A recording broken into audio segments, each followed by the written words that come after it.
তো আসসালামু আলাইকুম সবাইকে। তো আজ একটা আর কি ভয়েস ভিডিও নিয়ে আসলাম। আসার কারণ যে আমি অনেক দূর চলে যাচ্ছি কাজের ক্ষেত্রে, প্রায় মানে আমাদের ইন্ডিয়া ছেড়ে অনেক দূরে চলে যাচ্ছি আমি। কবে আসবো সেটাও জানি না। তো সব থেকে মিস তো করবো ফ্যামিলিকে, তারপরে আমার ফ্যামিলি পরে পরে আমার এই যে বন্ধুকে খুবই মিস করবো আমি। খুব খারাপ লাগছে এদেরকে ছেড়ে যেতে। একসঙ্গে অনেক আড্ডা মারতাম, একসঙ্গে ঘুরতাম, চা খেতাম।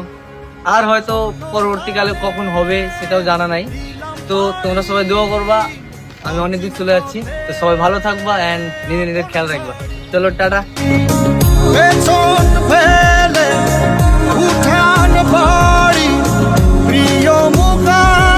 তো বন্ধুরা, আমরা অলরেডি দমদম চলে এসেছিলাম। তো দমদমে আমার সব দাদা ভাই এবং আমার বন্ধুগুলো আমাকে ছাড়তে এসেছিলো এয়ারপোর্টে। তো আমরা ওইখানে দাঁড়িয়ে আর কি সব কিছু বলাবলি করছিলাম।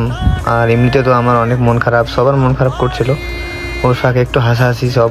তো যাই হোক, আমরা এখানে সব দাঁড়িয়ে আছে। আমার এই যে বন্ধুটা মনিরুল ক্যামেরা করে দিচ্ছিল। যাই হোক, খুব মিস করবো ভাই তোকে এবং সবাইকে করব। অনেকক্ষণ এখানে থাকানোর পর সব বলছে চলো ভাই একসঙ্গে, আমার দাদা বলছে চল একসঙ্গে ছবি তুলি। তো আমরা ছবি তোলার জন্য দাঁড়িয়ে যাচ্ছি একসঙ্গে। কবে আবার দেখা হবে ঠিক নাই, তার জন্য চিপ করে আমরা সেলফি নিয়ে নিলাম সবাই একসঙ্গে। তো ছবি তোলার পর আর কি দেখতে দেখতে জানি না ঘড়ির কাঁটা এগিয়ে গেছে, আমার যাওয়ার টাইম হয়ে গেছে। তো আমরা এবার আগে দিকে এগিয়ে যাচ্ছি আর কি, দাদাগুলো সবাই আসছে আমার পিছে পিছে। তো এবার আমি এন্ট্রি নিয়ে নেবো। এখানে একটু টাইম দেখে নিলাম সব ঠিকঠাক আছে কিনা। তারপর আমি পাসপোর্ট অ্যান্ড আধার কার্ড দিয়ে আমি এন্ট্রি নিয়ে নিলাম।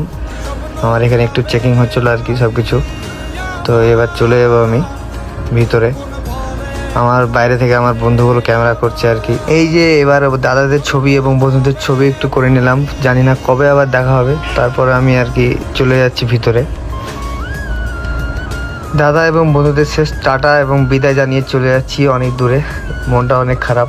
এবার আমি বোর্ডিং পাস এবং লাগেজ ড্রপের জন্য লাইনে দাঁড়িয়েছি। এবার এখানে বোর্ডিং পাসটা নিয়ে নেব এবং লাগেজটা ড্রপ করে দেবো, তার জন্য লাইনে দাঁড়িয়ে আছি। কী করবো, মনও খারাপ করছে। যাকে যেতে যখন হবে তো যাচ্ছি, তোমরা সবাই দোয়া করো। আর চলো ব্লগটা শেষ পর্যন্ত দেখো। তো প্রথমত আমি দিল্লি যাব, বোর্ডিং পাসও পেয়ে গেলাম হাতে।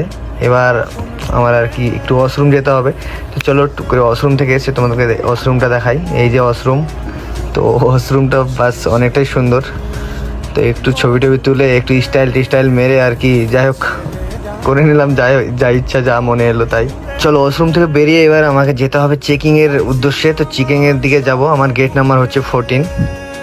তো চলো এবার 14 গেট নাম্বার খুঁজতে হবে এবং চেক ইন করতে হবে আমাকে।